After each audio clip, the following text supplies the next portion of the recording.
Daily Bible word தமிழுக்கு அன்புடன் வரவேற்கிறோம்.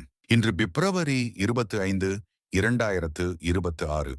தவக்காலம் முதல் வாரம் புதன். இத்தீய தலைமுறையினருக்கு யோனாவின் அடையாளத்தை தவிர வேறு அடையாளம் எதுவும் கொடுக்கப்பட மாட்டாது. லூக்கா எழுதிய தூய நற்செய்தியிலிருந்து வாசகம்.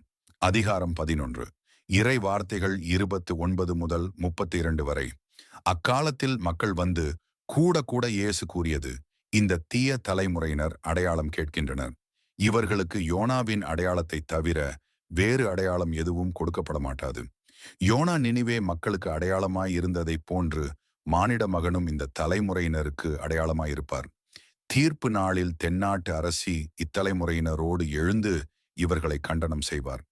ஏனெனில் அவர் சாலமோனின் ஞானத்தை கேட்க உலகின் கடைக்கோடியிலிருந்து வந்தவர். ஆனால் இங்கிருப்பவர் சாலமோனிலும் பெரியவர் அல்லவா? தீர்ப்பு நாளில் நினிவே மக்கள் இத்தலைமுறையினரோடு எழுந்து இவர்களை கண்டனம் செய்வார்கள்.